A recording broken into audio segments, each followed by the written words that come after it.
Good morning. We're still in Joshua, the fourth lesson quarterly of the year. We're in lesson number 5, Tuesday, October 28th, Dispossession or Annihilation. We have several verses here to compare. This will take a minute.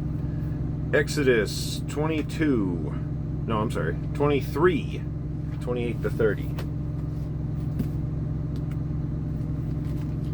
Exodus 23, 28 to 30. And I will send hornets before you, which shall drive out the Hivite, the Canaanite, and the Hittite from before you. I will not drive them out from before you in 1 year, lest the land become desolate, and the beasts of the field become too numerous for you. Little by little I will drive them out before you, until you have increased and you inherit the land. Next one is Exodus 33:2.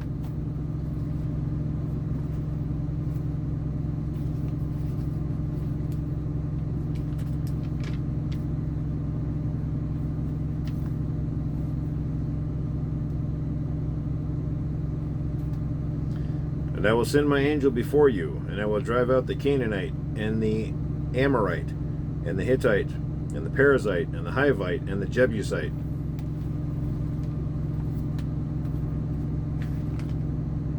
Next one is Exodus 34:11.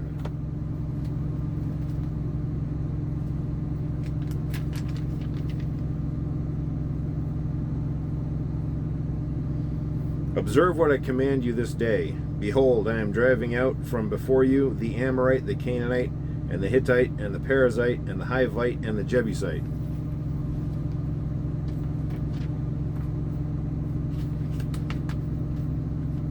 Numbers 33:52.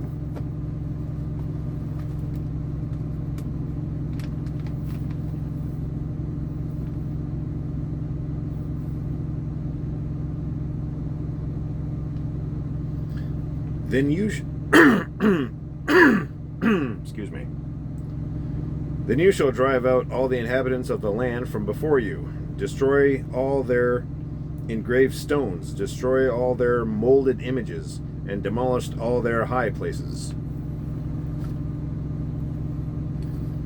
And then Deuteronomy 7:20.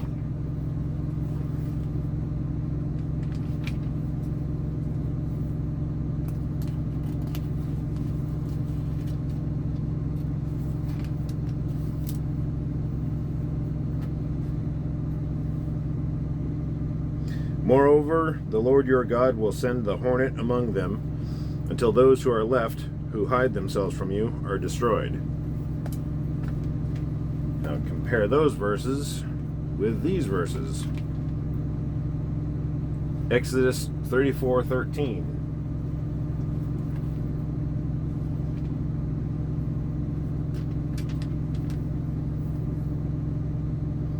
But you shall destroy their altars, break down their sacred pillars, and cut down their wooden images.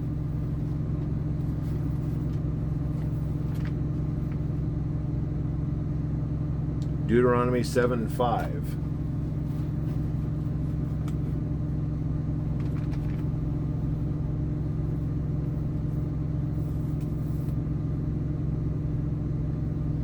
But thus you shall deal with them. You shall destroy their altars and break down their sacred pillars and cut down their wooden images and burn their carved images with fire.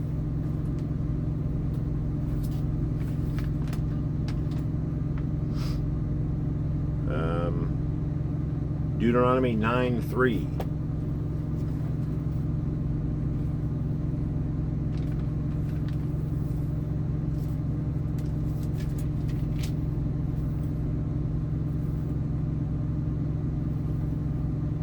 Therefore understand today that the Lord your God is he who goes over before you as a consuming fire. He will destroy them and bring them down before you. So you shall drive them out and destroy them quickly, as the Lord has said to you.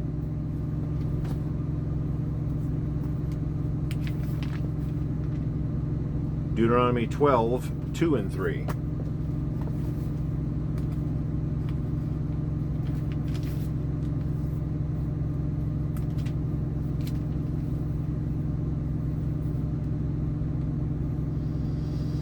You shall utterly destroy all the places where the nations which you shall dispossess serve their gods, on the high mountains and on the hills and under every green tree.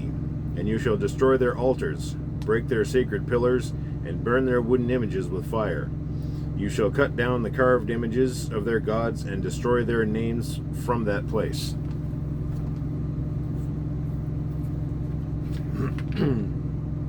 And Deuteronomy 31, 3 and 4.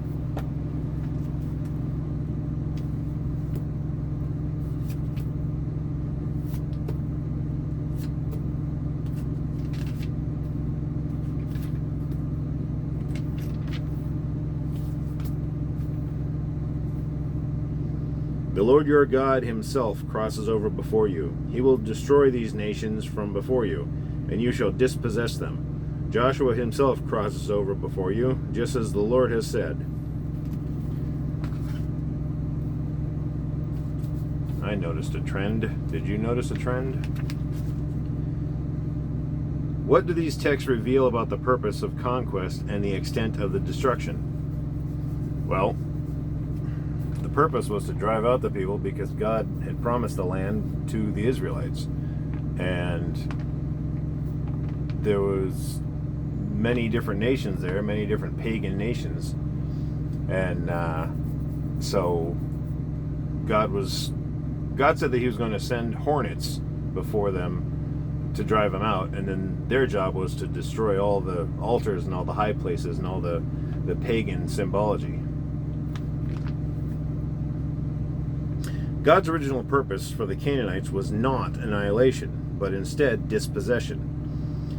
An examination of the passages that describe the way Israel had to be involved in the battles of the conquest use terms that speak about dispossession, ejection, and dissipation carried out against the inhabitants of the Promised Land. The second group of terms that express destruction and have Israel as the subject of the action refer mostly to inanimate objects, such as articles of pagan worship and objects devoted to destruction.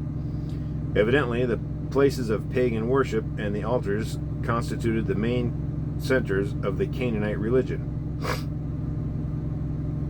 Holy war is mainly oriented towards Canaan's corrupt culture and society.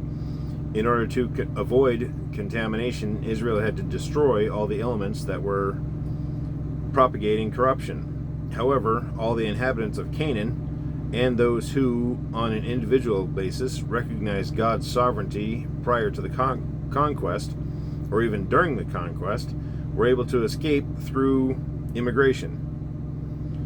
And that's found in Joshua 2, 9-14, and Judges 1, 24-26.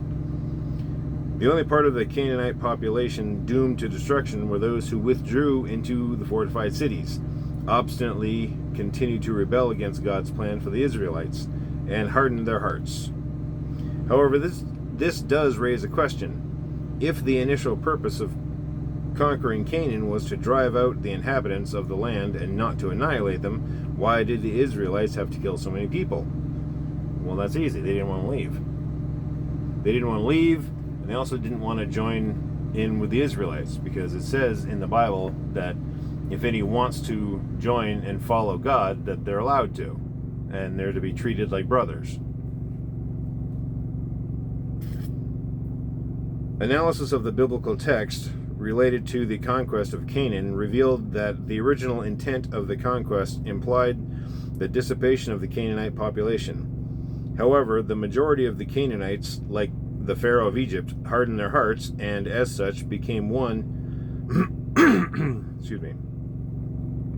became one with the culture to such an extent that the destruction of their culture meant they had to be destroyed as well.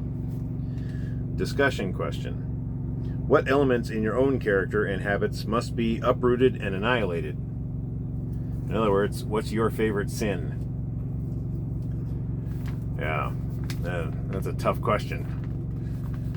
I know I don't want to answer it, but it's important that I do. All right, well, thank you for listening. Have a nice day.